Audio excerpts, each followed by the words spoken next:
Olá, meus amores, tudo bem com vocês? Veja, hoje é quarta-feira e nós vamos falar sobre os gêneros textuais, porque lembra que na quarta e na quinta-feira a gente retrata conteúdos direcionados aos gêneros textuais? Então, meus amores, vejam só, hoje nós vamos falar sobre as histórias em quadrinhos, tá? Se vocês puderem, peguem aí o livro de vocês na página 22 que nós vamos retratar.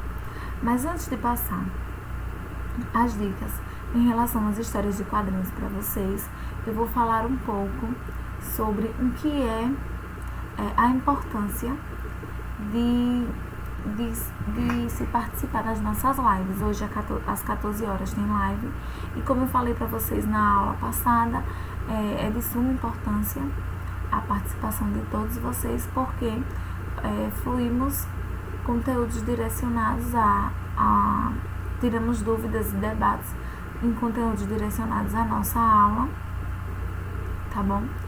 E também abordamos temas importantes do nosso dia a dia e fazemos correções dos exercícios. Gente, no qualitativo, como eu falei para vocês, vai contar no qualitativo, porque tem muita gente que ainda não está me enviando as atividades. E aí é importante que vocês enviem as atividades, que é para que eu possa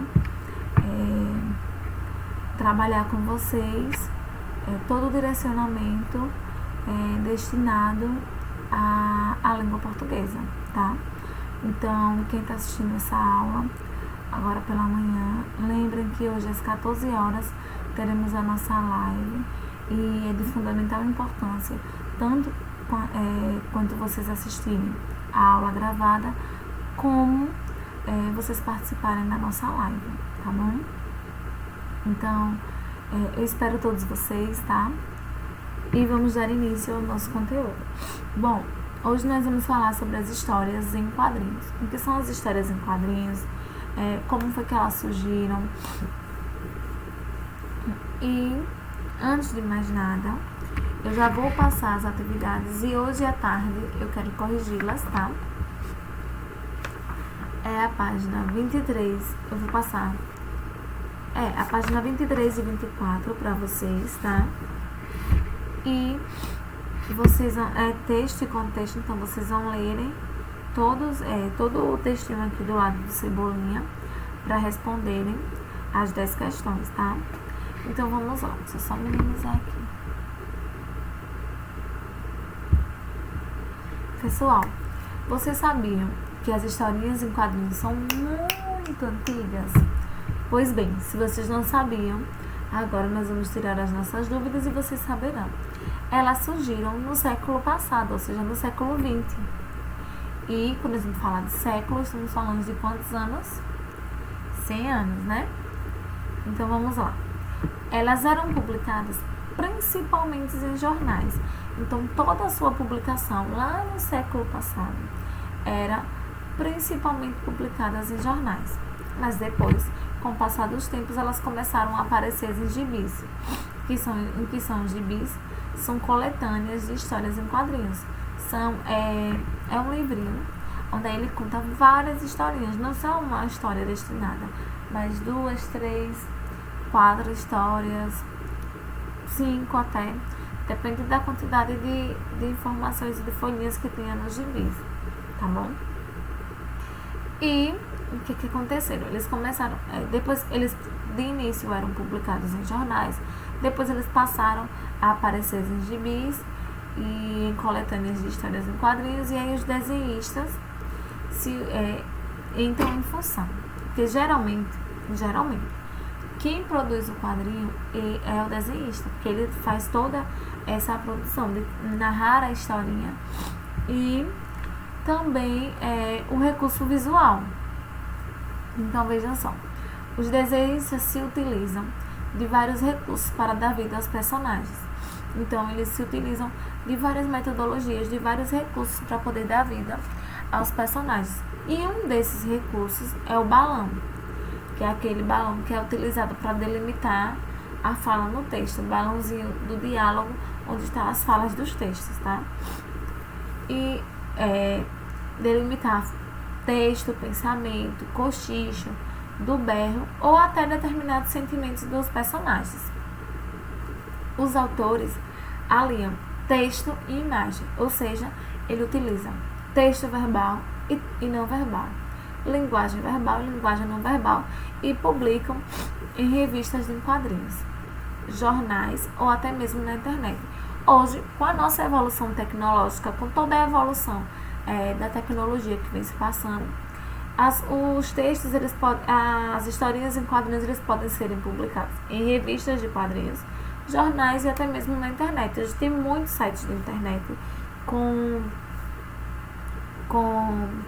linguagem direcionadas às histórias em quadrinhos. Então, leia a história em quadrinho a seguir e preste atenção nas palavras presentes na história. Olha, de início, quando a gente vai ler a fala em quadrinho, quando a gente vai observar a nossa história em quadrinho, vocês conseguem perceber que a gente utiliza na onomatopeia? E lembra que eu falei para vocês no conteúdo da língua portuguesa, do estudo linguístico, que a onomatopeia nada mais é do que as palavras e expressões que imitam sons do nosso cotidiano. Então aí o Cebolinha fez scrish, como se estivesse dando uma freada, uma parada, né? Aí ele vai lá, pinta uma parede e a Mônica faz tenta pegar. Não consegue, né? Aí ela vai e puff, bate com a cabeça e ela cai sentada. Ela pinta novamente, começa a pintar e sai. Quando o Cebolinha vai que volta, a bola cai na cabeça dele. E aí, será que a gente conseguiu entender o que é que ele quer retratar? O Cebolinha queria passar para um local. Aí pegou uma tinta mágica, uma tinta qualquer, pintou na parede e conseguiu passar. A Mônica tentou passar, bateu na parede e não conseguiu. Caiu no chão sentada. O que é que ela fez? Pintou mais esse portal, mas é provável que seja uma tinta mágica, e colocou uma bolinha, como se fosse um pontinho no i. E aí quando o Cebolinha vem de lá pra cá comemorando que volta, a bola cai na cabeça dele e também machuca ele, como quem diz. E não só me machucou, mas também vou aprontar com ele, né? Vamos dizer assim. Então, através dos desenhos e através das onomatopeias, das palavras que imitam o som, a gente consegue interpretar todo o contexto dessa historinha em quadrinho. Não conseguimos? Se a gente parar para observar, a gente consegue interpretar todo o contexto dessa historinha em quadrinho. Veja.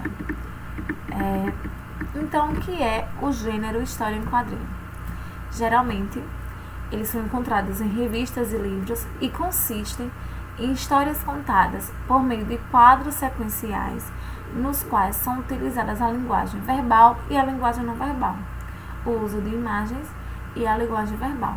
E esse gênero está presente no mundo inteiro e a variedade de histórias permite que seja lido por pessoas de diferentes idades. Então, as histórias em quadrinhos, elas não se propõem a ter somente um público-alvo.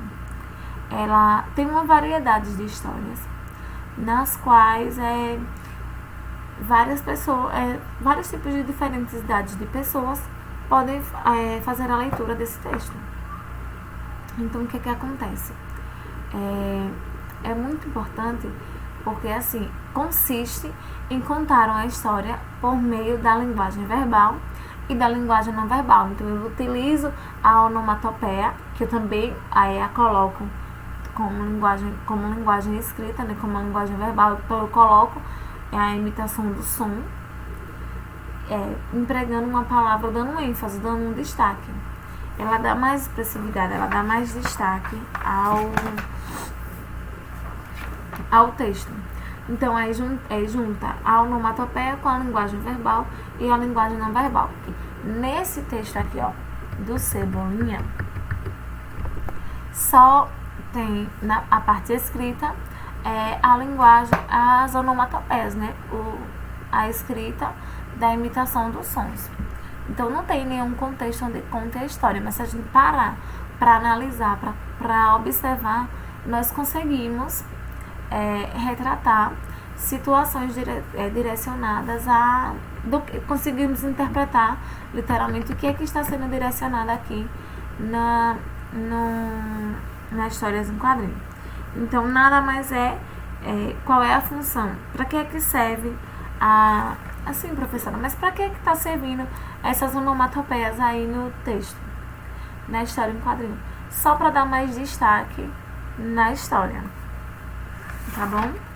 Então, a onomatopeia, desde do século passado, que ela surgiu, com a função de publicar textos. Primeiro, no século passado, era em jornais, mas hoje em dia nós já encontramos em jornais ainda, revistas em quadrinho, encontramos em gibis ainda, circulam muitos gibis. E principalmente com o nosso avanço tecnológico, a gente encontra muita história em quadrinho ainda sendo retratada, muita história em quadrinho sendo retratada e sendo contada na internet, tá bom? Vejam só, aí vocês, pra casa, eu vou ler aqui então esse é o conceito do gênero textual em história em quadrinhos, tá?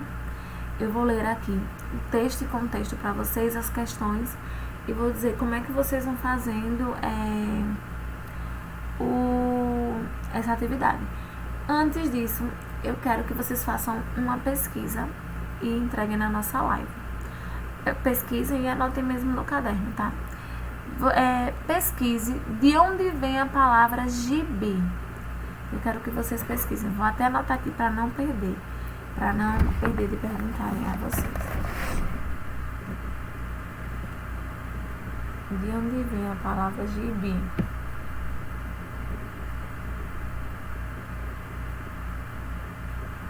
Tá? Então pesquisem e me digam amanhã. Gente, primeira questão: o que os personagens da história em quadrinho anterior estão fazendo? Então, o que é que os personagens da história estão fazendo? Né? Segundo, no primeiro quadro, qual foi a reação de Cebolinha ao perceber que estava sem saída? Terceiro, como é possível perceber que Cebolinha parou de repente? Informe os elementos utilizados. Então, vocês vão dizer, como é possível saber que ele parou de repente? Ele fez o quê? Ele fez a representação do som através da onomatopeia, né? Como se ele estivesse derrapando. Então, ele fez a representação da derrapagem através da onomatopeia. Quarto, que recurso Cebolinha utilizou para pintar, ou que recurso para fugir de Mônica? Ele fez o quê? O que foi que ele fez, né? E como está representado o som de raiva no quarto quadrinho? Como é que ele foi representado? Como se ela quisesse pegá-lo, mas não conseguiu, né? Sexto, o que ocorre quando a Mônica tenta entrar pela passagem pintada pelo Cebolinha? Como esse acontecimento é representado? Explique. O que é que ocorre? O que foi que aconteceu quando ela tentou passar pela Cebolinha, né? Agora, leia estas tiras bem-humoradas de Luiz Fernando Veríssimo. Tira 1. Chuta, bate. Olha eu aqui. Eu. Paf, pof. Calma. Pronto. Já escolheram os lados. Agora, comecem o treino.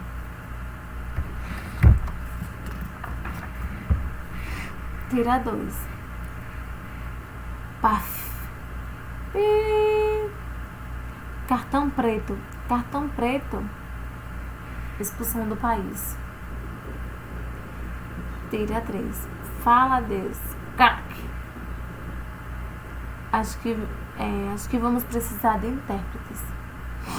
7. As histórias são narradas por meio de imagens e diálogos entre os personagens, um narrador que nos conta a história, sequência de imagem apenas, sequência de parágrafos somente. Então, quais são as alternativas que são narradas? As tirinhas. 8ª questão. Geralmente as histórias em quadrinhos trabalham com duas linguagens, a verbal e a visual. A verbal escrita e a visual imagem. Mas podem fazer uso somente da linguagem visual. Nas tiras lidas anteriormente, a história faria sentido sem uma dessas linguagens? Explique. Se eu não utilizasse da linguagem escrita, só utilizasse a linguagem visual, será que ela fazia sentido? E se eu não utilizasse a linguagem